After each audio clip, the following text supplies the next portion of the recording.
So we've got a new Arcane video. That's so wrong.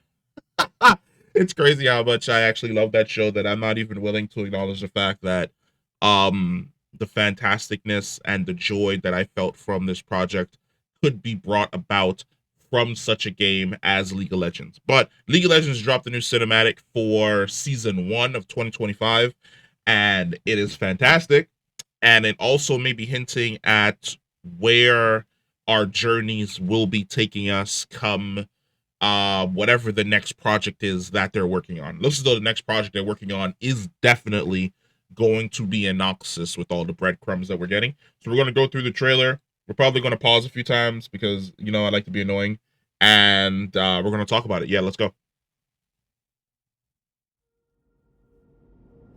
Noxus is where the strong gather. It seeks the fearless and defiant, calling them here to answer one simple question.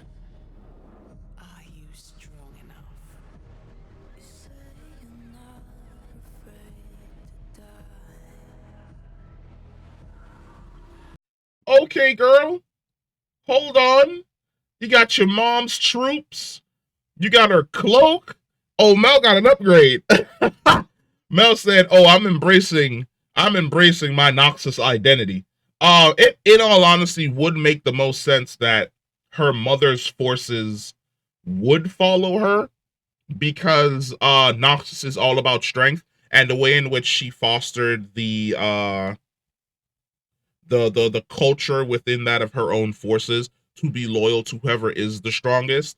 It would make the most sense that they would decide to follow basically her daughter because of the Super Saiyan power upgrade that she basically got at the end of season 2.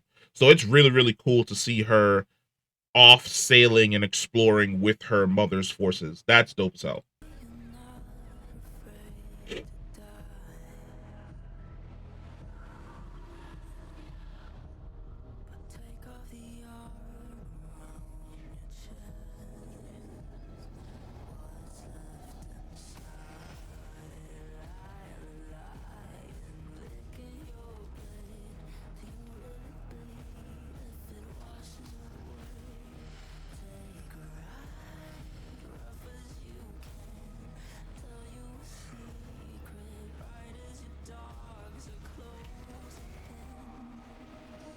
Riot! Give me a spinoff with Trundle and Darius being best bros, just going around fighting each other. And my life is yours. Oh, he looks so good. He looks so good. And Trundle looks so good. Trundle looks dope as hell. Oh, hell yeah. I need more of these two. I love that Trundle's forces are basically like this ragtag group of trolls. And oh my god, yo. He looks so well designed. I was really wondering like what direction we're going to go with in regards to Darius. This is perfect right here. Completely captures the original design that he had and kind of like bulks him down just a little bit, which means that if we're going to be getting Garen at some point in time in the future, Garen's design needs to be somewhere along this line, just like the brighter, more happy golden retriever energy.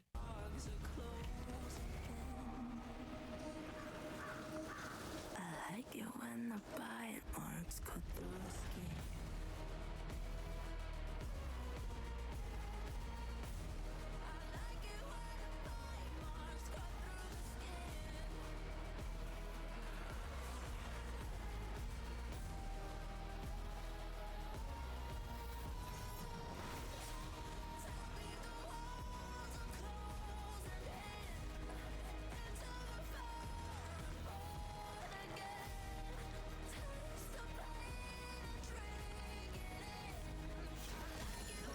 Hold on, bitch. Is that Elise? Is that Elise? First off, creepy as hell. Hell no. I don't like spiders. I don't like spiders at all.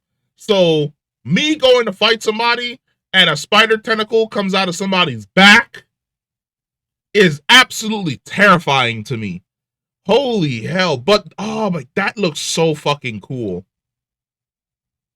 The way she just crawls out and all of the appendages are just like on her back. And then when she goes to stand in her human form, they just kind of wrap around her shoulder and then wrap around her waist as well.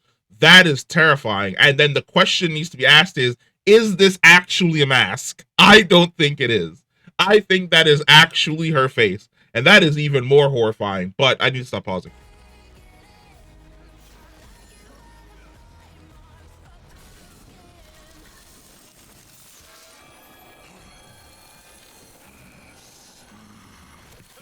Oh, no axe, no axe. All hands, baby. Make, make, make, make, make, make, make.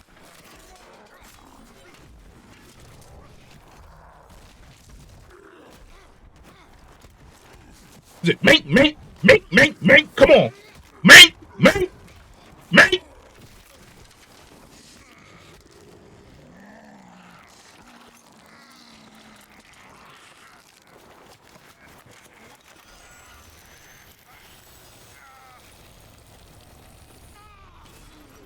Oh! Oh! Hey! Hey! Hey! Hey! Give me this! If we're going to Noxus next season, give me this! Like, Darius doesn't even have to be a part of the main story. Just every 30 minutes. Just a 2-minute scene in every episode of him just out there in the world boxing diesel people. Oh my god, man. I fucking love Trundle. As one of my favorite freaking junglers and top laners, watching Trundle, first off, I never thought there was not a day in my mind that I thought that I would ever get Trundle in live in the Arcane animation. But seeing my boy be just absolutely realized here is fantastic. Like, I like how he starts off the fight.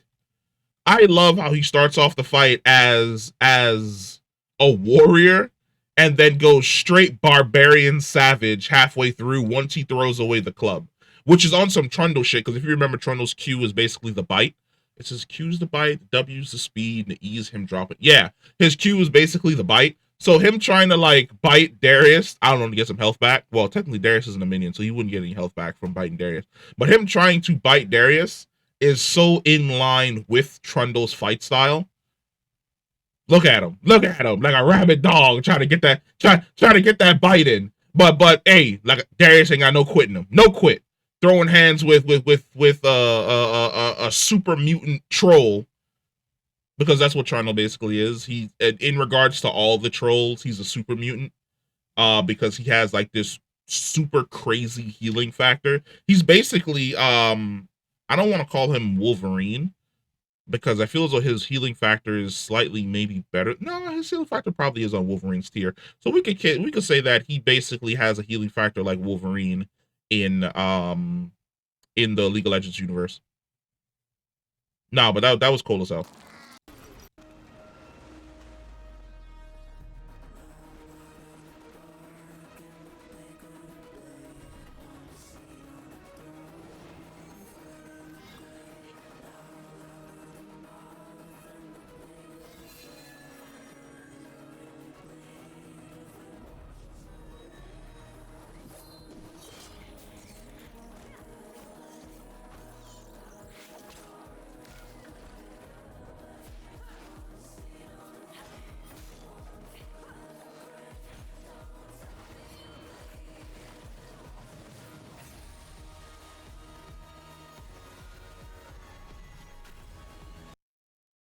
Just just marry me.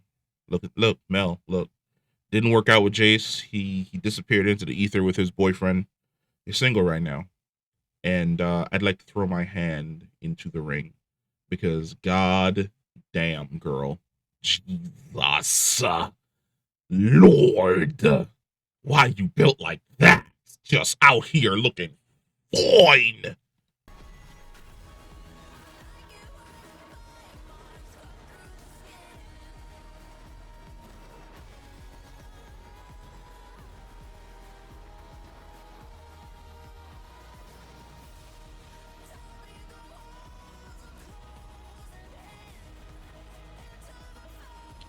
Nah, nah, no, no, hell no. First off, the crawl up the wall alone is diabolical. And remember how I said that that might just be the face? That face ain't move an inch. It ain't breaking to a smile. It ain't breaking to a grimace. That was all in the eyes. The eyes is the only thing that you can tell, like, that there was some level of emotion. But after the crawl up the wall, you turn into that? No, absolutely not. Fuck no. Burn this whole place down. Kill it with fire. Where's Brand when I need him?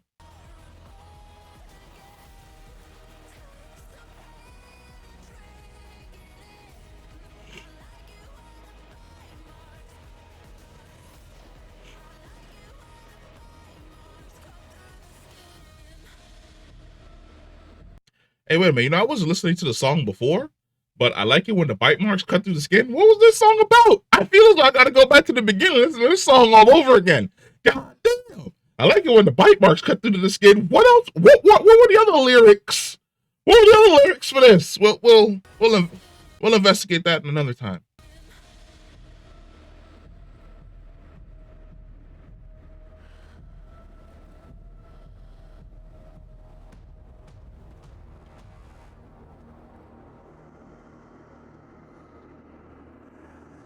Oh, look, League of Legends, look, Riot. There was a few years there where I couldn't stand you in any way they perform. But I'm just saying, this decision to take League of Legends' characters, lore in this direction with this art style was genius. And I'm locked in. I'm locked in for any of this. I'm not going to come back and play League of Legends Season 1. If I do, I'm probably going to do ARAM for like the entire season. But outside of that, give me more. Feed me more.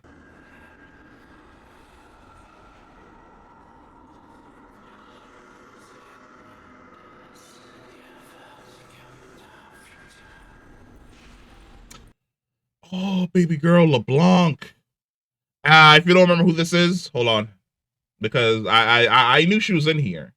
So for those of us who don't remember who she is, this. Remember the Black Rose from season 2?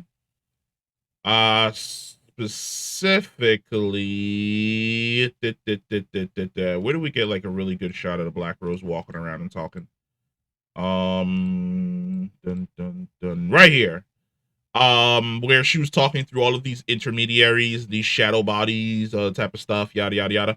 Yeah, no, that's LeBlanc, one of the 3 heads of Noxus. So we end up seeing one of the heads of Noxus in the form of Darius, which is here. Where Darius, I believe, off the top of my head, he is the leader of.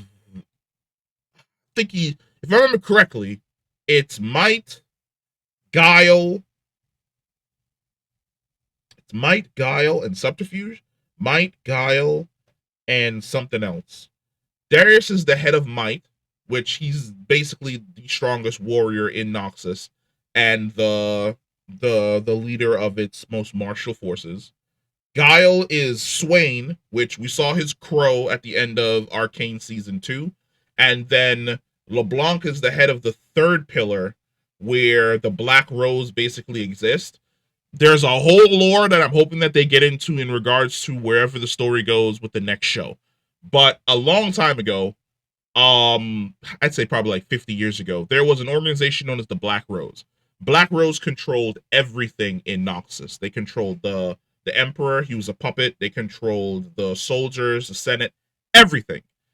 Swain essentially came along and worked under the Emperor, realized who Black Rose was, worked with Black Rose. Black Rose betrayed Swain. Swain spun back and wiped out Black Rose.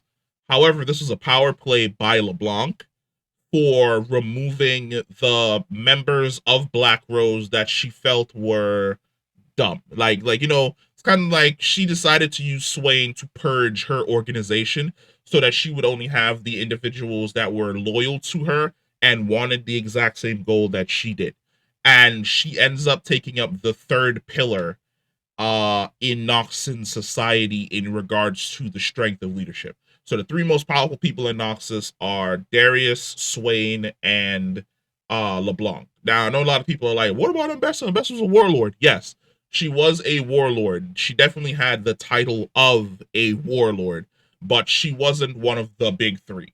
So Noxus can have a bunch of different warlords because they're all basically jockeying for the position to try and defeat each other to become the big cheese.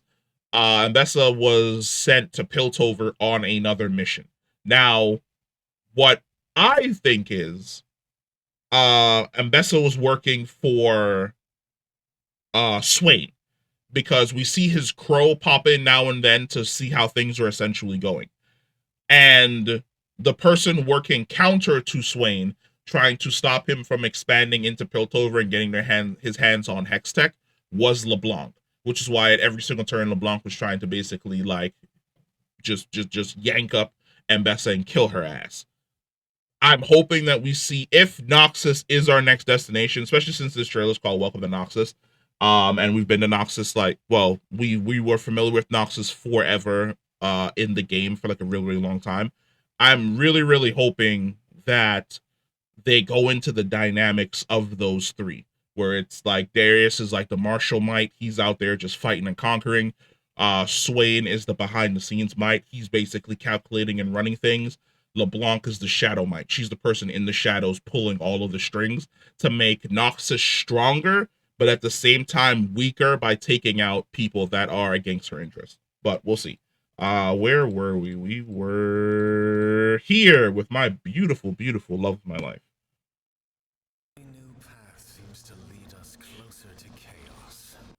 I know for damn sure this isn't Vladimir. But then again, he looks like his academy skin. Hold on.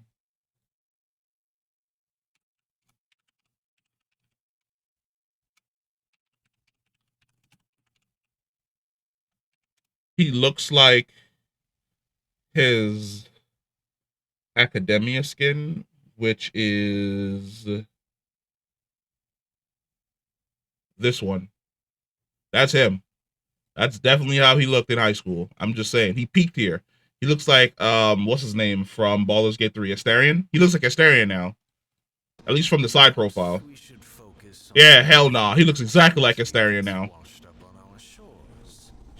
Unforeseen turns are simply part of any path. Yes, but that, darling, is a step too far. Even for us.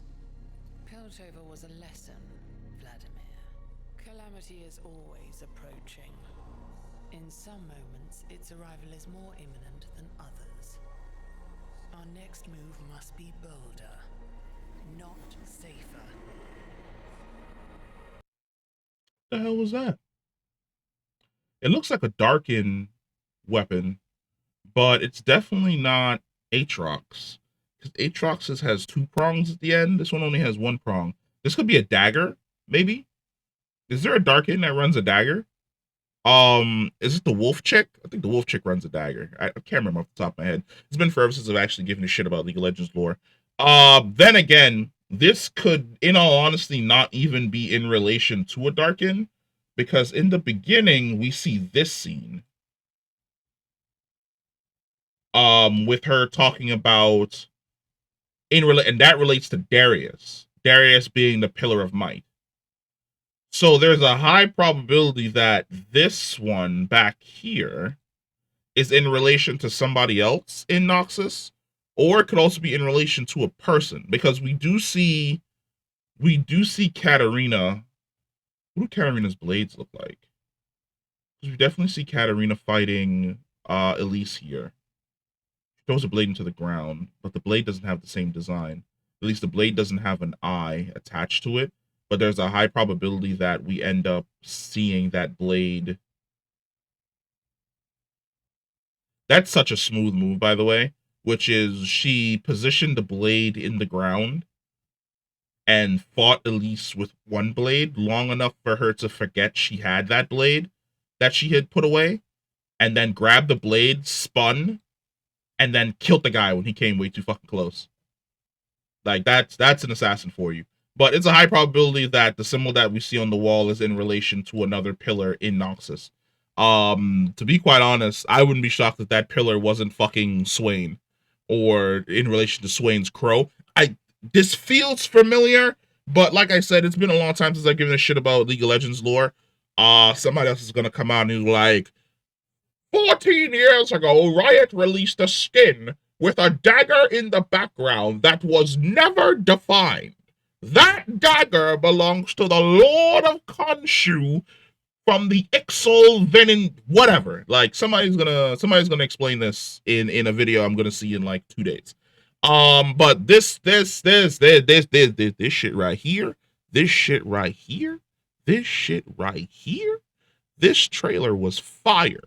And I want more. I demand more. I need the next show. I need it expeditiously. Also, if the next show is basically going to be Mel, now that she's taken over her mother's forces, I wouldn't really say she's going to war with Noxus. I could say that she's going to war with like probably the Black Rose and LeBlanc, because LeBlanc really doesn't have the power to gank her like in any way, shape, or form. Like LeBlanc's threats to Ambessa basically revolved around the fact that she could kill her at any point in time. You can't really do that with Mel, because Mel is the perfect counter to the type of magic that LeBlanc wields. It looks as though LeBlanc is worried about the fact that, number one, Mel has arrived back in Noxus, which is what her and Vladimir are terrified of. And number two, LeBlanc may be pulling some strings behind the scenes to make it so that Mel goes after Swain. Because there's no way they're going to hint Swain in Arcane Season 2, and in no way, shape, or form use that man to accomplish their goals. But I'm excited. I can't wait to see what we get next. I'm hoping that this Welcome to Noxus Season 1 cinematic is confirmation that the next show will be taking place in Noxus, which means that the characters we're going to be seeing again, they said a few characters from the first game, from the first show, are going to pop up in Season 2. I'm hoping that one of them is Mel. I'm also hoping that maybe Jinx and Echo make a return. Like these three are the only three that I actually want to see. I want to see Mel, I want to see Jinx, I want to see Echo. I'd love to see them pop up again at some point in time during this new show. But let me know what you guys think about this. Comment down below. This actually turned out to be a way longer video than I had originally planned, but whatever. Sometimes it's like that. Sometimes you walk into a situation and you think you're not going to have fun, you have an absolute fucking ball. But let me know what you guys think about this. Comment down below, and I'll catch you in the next one. Peace.